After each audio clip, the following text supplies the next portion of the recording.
Hello વિદ્યાર્થી મિત્રો, તો હવે આપણે યુનિટ 2ની ચર્ચા કરવાની છે. વ્યૂહરચના અને વ્યૂહાત્મક સંચાલન, સ્ટ્રેટેજી મેનેજમેન્ટ. તો અહીં આપણે જોઈએ કે વ્યૂહરચનાની વ્યાખ્યા શું છે, તેનો અર્થ, વ્યૂહરચનાના લક્ષણો અને એના પ્રકારો જોઈએ. તો વ્યૂહરચનાનો અર્થ અને વ્યાખ્યા: યુદ્ધમાં શત્રુના પ્રયાસોના નાકામયાબ બનાવવા માટે કુશળ સેનાપતિ પોતાના સૈનિકો અને શસ્ત્રોની જે ગોઠવણી કરે છે તેને વ્યૂહરચના કહેવામાં આવે છે. વ્યૂહરચના એટલે કે કોઈ પણ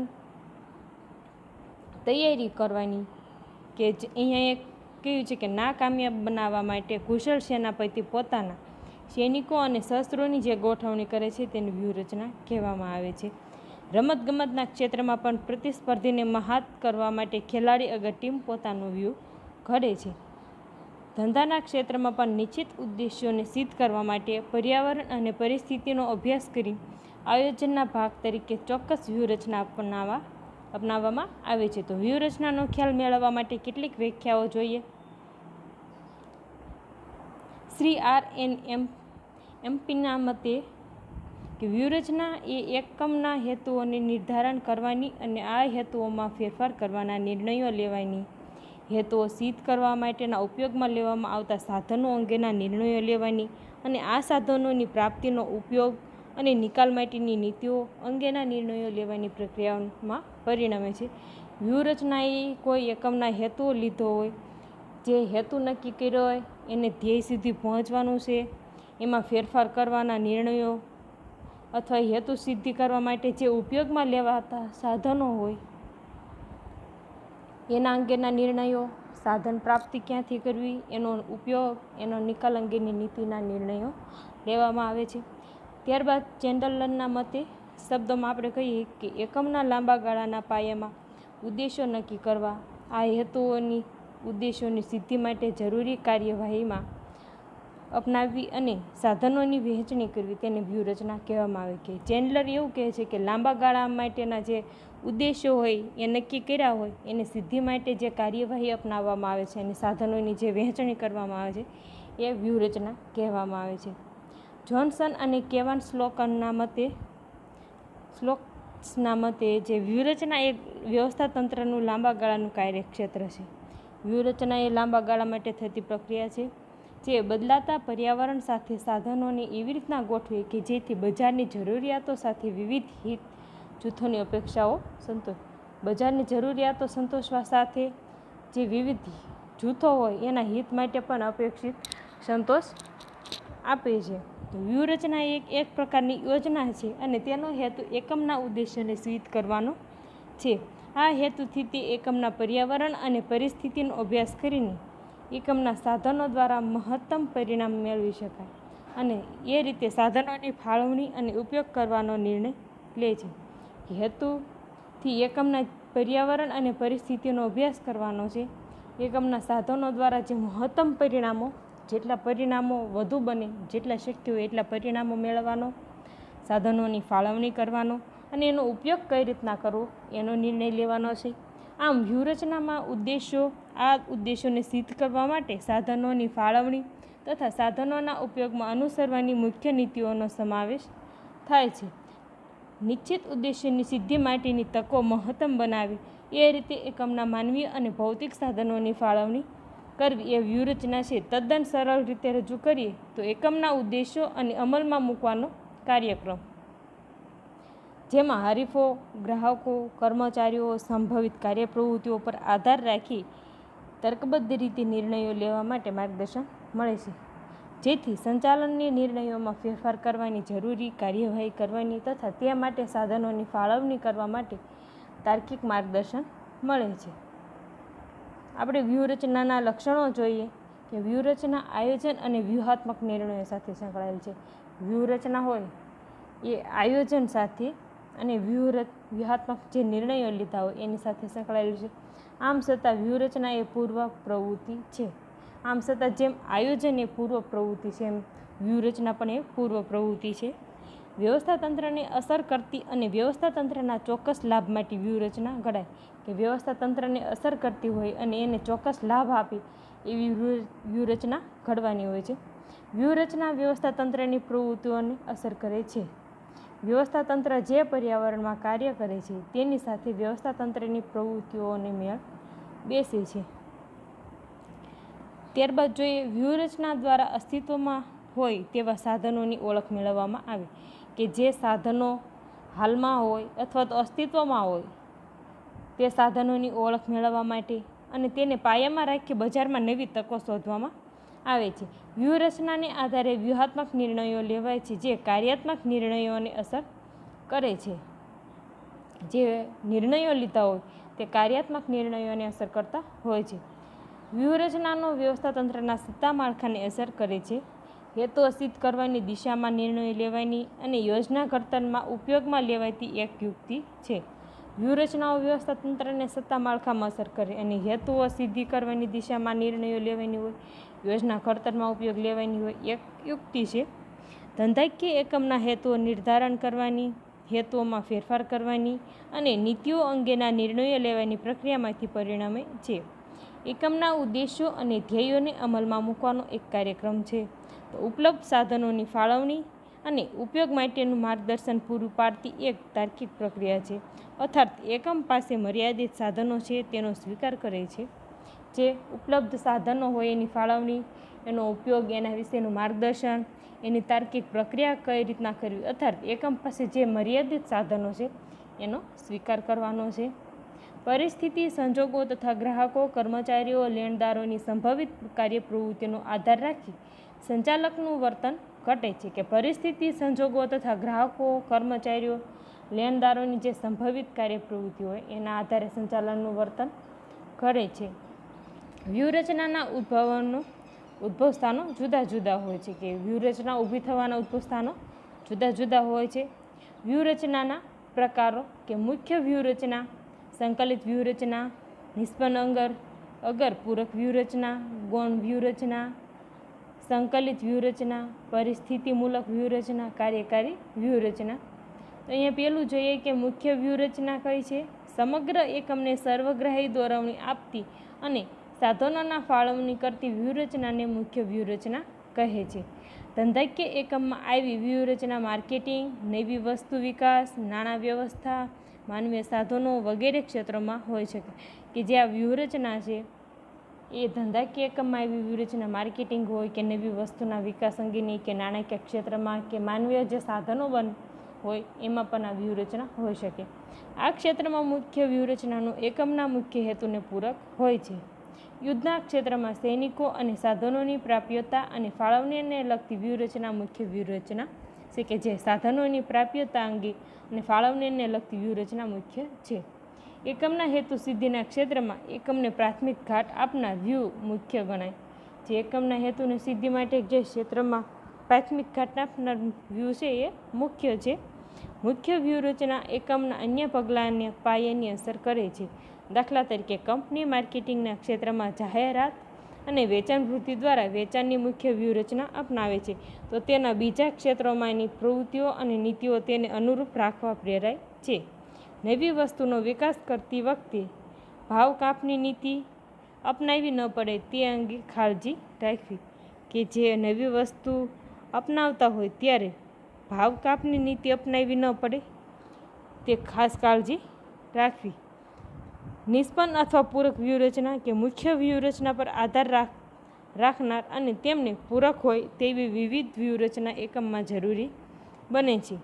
તેને નિષ્પન્ન વ્યૂહરચના કહેવામાં આવે છે. કે મુખ્ય વ્યૂહરચના પર આધાર રાખતા હોય અને તેમને પૂરક હોય એવી વિવિધ વ્યૂહરચના હોય એકમ માટે જરૂરી બને તેને નિષ્પન્ન વ્યૂહરચના કહે છે. આ નિષ્પન્ન વ્યૂહરચનાના એકમના જુદા જુદા ક્ષેત્રોમાં કર્મચારીઓને નિર્ણય લેવામાં અને કામગીરીના માર્ગદર્શન માટે આપી. કે આ જે વ્યૂહરચના હોય છે એ કર્મચારી અથવા કામદારના માર્ગદર્શન માટે હોય છે. એકમની પ્રવૃત્તિઓને સુસંકલિત રાખે છે. ગૌણ વ્યૂહરચના દરેક એકમમાં ઘણી ગૌણ વ્યૂહરચના હોય છે. આવી વ્યૂહરચનાના ચોક્કસ ક્ષેત્રમાં નિર્ણયો લેવામાં અને કામગીરી કરવામાં કર્મચારીઓને માર્ગદર્શન આપે.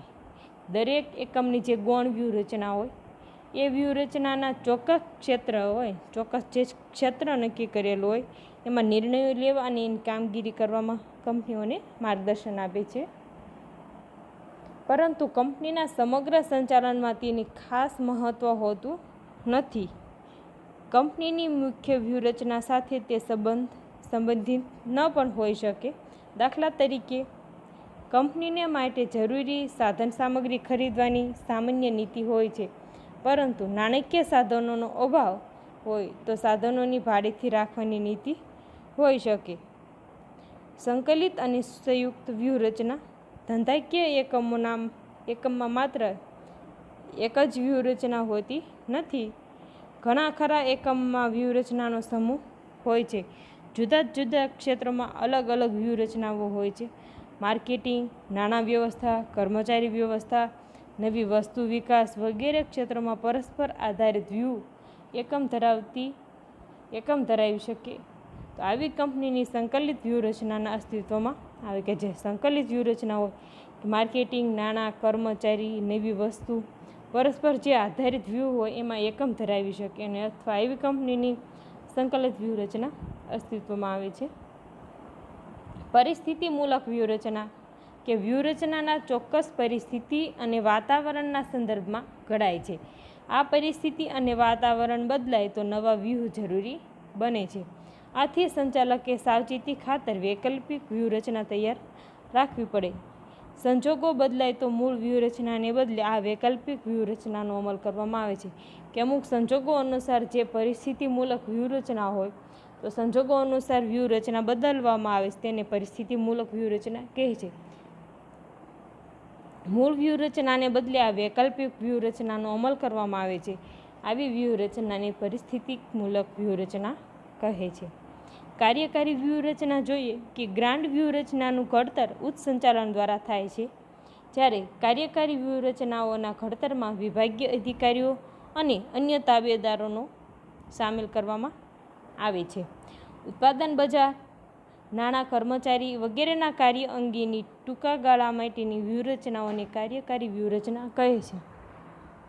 વાસ્તવમાં ગ્રાન્ટ વ્યૂહરચના અથવા મુખ્ય વ્યૂહરચનાના અમલમાં મદદરૂપ થાય તે માટે કાર્યકારી વ્યૂહરચના ઘડાય. ઉત્પાદન બજાર, નાણાં, કર્મચારી કાર્ય અંગે જે ટૂંકા ગાળાની વ્યૂહરચનાઓના કાર્યકારી વ્યૂહરચના કહે છે. વાસ્તવમાં જે ગ્રાન્ટ વ્યૂહરચના હોય એને મુખ્ય વ્યૂહરચના અમલમાં મદદરૂપ થાય એ માટે કાર્યકારી વ્યૂહરચના ઘડવામાં આવે છે. વ્યૂહાત્મક સંચાલન એટલે શું? એના લક્ષણો જોઈએ તો વ્યૂહરચનાનું ઘડતર અને તેના આધારે વ્યૂહાત્મક નિર્ણયો લેવા એ લાંબી પ્રક્રિયા છે જેને વ્યૂહાત્મક નિદાન સાથે શરૂ થાય છે. આ નિદાન કંપનીને અનેક પગલાં લેવા માટે માર્ગદર્શન આપે છે. વ્યૂહાત્મક સંચાલન એ વ્યૂહરચનાને આધારે વ્યૂહાત્મક નિર્ણયો લેવાની પ્રક્રિયા છે. પરંતુ વ્યૂહાત્મક સંચાલન માત્ર વ્યૂહાત્મક નિર્ણયો લેવા સાથે સંબંધ ધરાવે છે તેમ કહેવું યોગ્ય નથી, પરંતુ વ્યૂહાત્મક સંચાલન ખાતરી પણ આપે છે કે વ્યૂહરચનાનો અમલ થશે. કે અહીંયા જે વ્યૂહાત્મક સંચાલન છે એ સંચાલનની ખાતરી આપે છે કે અહીંયા અમલ થશે. ત્યારબાદ આપણે જે જોઈએ કે ઇગ્નોર એન્સોફના મતે વ્યૂહાત્મક સંચાલન સમગ્રલક્ષી પ્રક્રિયા છે જેની શરૂઆત વ્યૂહાત્મક નિદાનથી થાય છે, જે કંપનીને અનેકવિધ પગલાં લેવા માટે માર્ગદર્શન આપે છે. આ પગલાઓની સફળતાને પરિણામે કંપની નવી વસ્તુ, નવા બજારો, નવી ટેકનોલોજી અને નવી ક્ષમતા પ્રાપ્ત કરે છે. ઇગ્નોર એવું કહે છે કે આ વ્યૂહાત્મક સંચાલન છે સમગ્રલક્ષી તો પ્રક્રિયા તો છે જ, પણ તેની સાથે જે નિદાનની પ્રક્રિયા થાય છે અને કંપનીના અનેકવિધ પગલાઓ લેવા એને માર્ગદર્શન આપવાનું હોય, એના જે સફળતાના પરિણામો લેવા હોય, કઈ રીતના લેવા, નવી વસ્તુ અથવા નવા બજારમાં કે નવી ટેકનોલોજી, નવી ક્ષમતા પ્રાપ્ત કરે, એટલે વ્યૂહાત્મક સંચાલન એવું ઇગ્નોર એન્સોફના મતે છે. વિલિયમ ગ્યુલિક જણાવે છે કે વ્યૂહાત્મક સંચાલન એટલે નિર્ણયો અને પ્રવૃત્તિઓનો એવો પ્રવાહ છે કે જે અસરકારક વ્યૂહરચનાના વિકાસ તરફ અથવા કોર્પોરેટના ઉદ્દેશ્યો સિદ્ધ કરવા માટેની વ્યૂહરચના તરફ દોરી જાય છે. વ્યૂહાત્મક સંચાલન એટલે નિર્ણયો અને પ્રવૃત્તિઓનો એવો પ્રવાહ છે જે અસરકારક વ્યૂહરચના વિકાસ તરફ અથવા કોર્પોરેટના ઉદ્દેશ્યો સિદ્ધ કરવા માટેની વ્યૂહરચના તરફ દોરી જાય.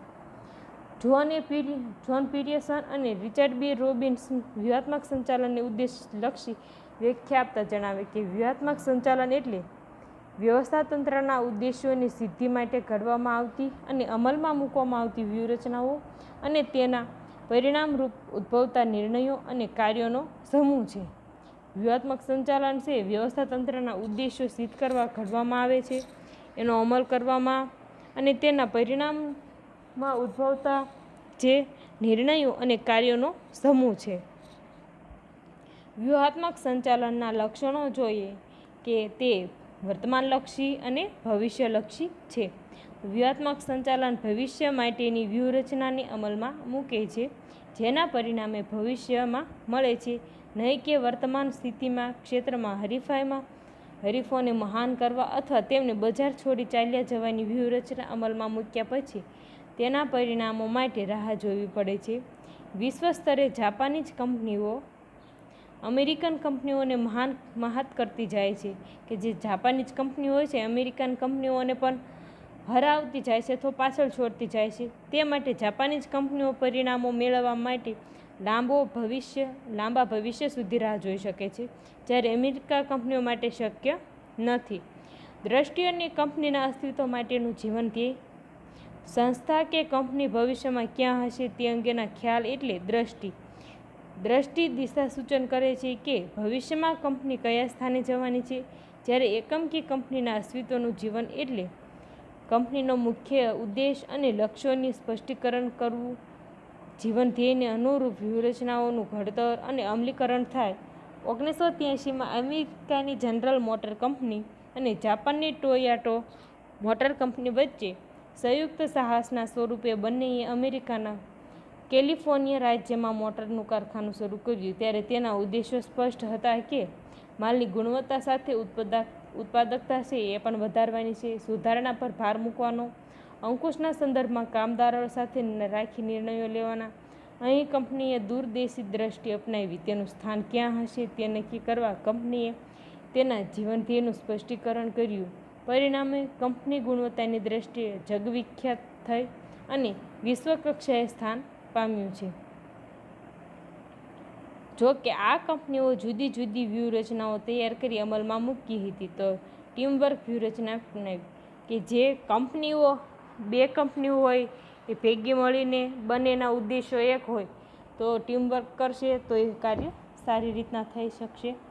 આંતરિક ક્ષમતા અને બાહ્ય પર્યાવરણ સાથે મેળ કે વ્યૂહાત્મક સંચાલનને કારણે કંપનીની આંતરિક ક્ષમતાનો સ્પષ્ટ બને છે. બાહ્ય પર્યાવરણના પરિબળોનું પણ મૂલ્યાંકન થાય છે કે જે બહાર પરિબળો કયા ઉદ્ભવતા હોય એ પરિબળોનું મૂલ્યાંકન થાય છે.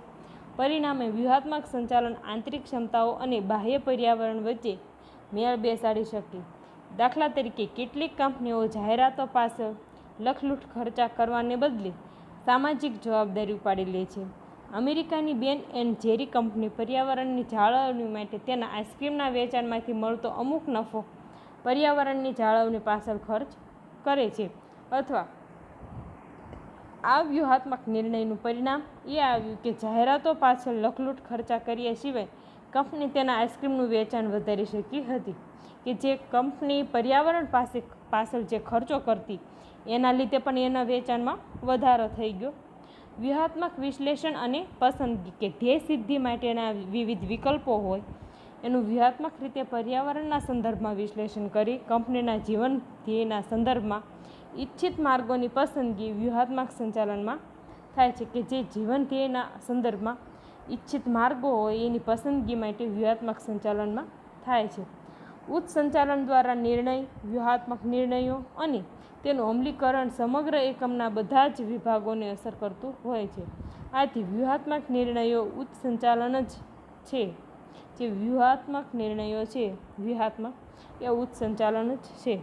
બજારમાં નવી પેદાશ કઈ મૂકવી, બજારમાં નવી પેદાશ ક્યારે દાખલ કરવી અથવા રિલાયન્સ જૂથે IPCLની માલિકી હસ્તગત કરવી કે નહીં જેવા વ્યૂહાત્મક નિર્ણયો ઉચ્ચ સંચાલન દ્વારા જ લેવાય છે. દાખલા તરીકે મેકડોનાલ્ડ છે એ વિશ્વના દેશોમાં પ્રસરાવી દેવા માટે મોટા આકારની સેન્ડવિચ દાખલ કરવાનો નિર્ણય મેકડોનાલ્ડ કંપનીના સંચાલકોએ લીધો હતો. ત્યારબાદ જોવાનું છે કે છઠ્ઠું, બાહ્ય પર્યાવરણના પરિબળોનું મૂલ્યાંકન.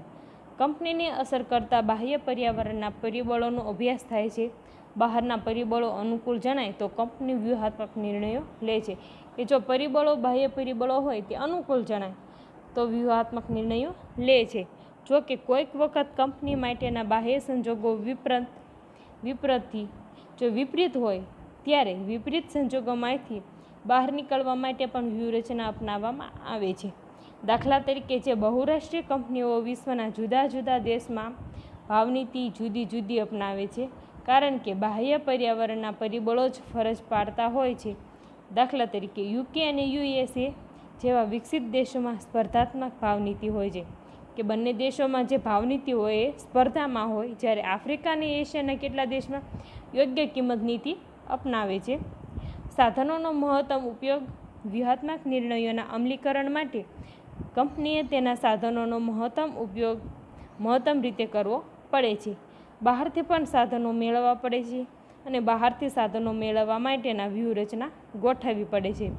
સાધનોની વહેંચણી કરવાની છે કે વ્યૂહાત્મક રીતે વિકલ્પની પસંદગી થાય ત્યારે તેના અમલીકરણ માટે નાણાકીય સાધનો સહિત અન્ય સાધનોની ફાળવણી કરવાની છે. દાખલા તરીકે જે મોટર ઉત્પાદન કરતી કંપની નવી ડિઝાઇનમાં મોડેલ તૈયાર કરી બજારની હરીફાઈનો સામનો કરવાની વ્યૂહરચના અપનાવે ત્યારે નવા મોડેલની ડિઝાઇન અને તેના વિકાસ માટે નાણાકીય સાધનોની ફાળવણી કરવી પડતી હોય છે. ત્યારબાદ છેલ્લું વ્યૂહાત્મક પરિવર્તનો.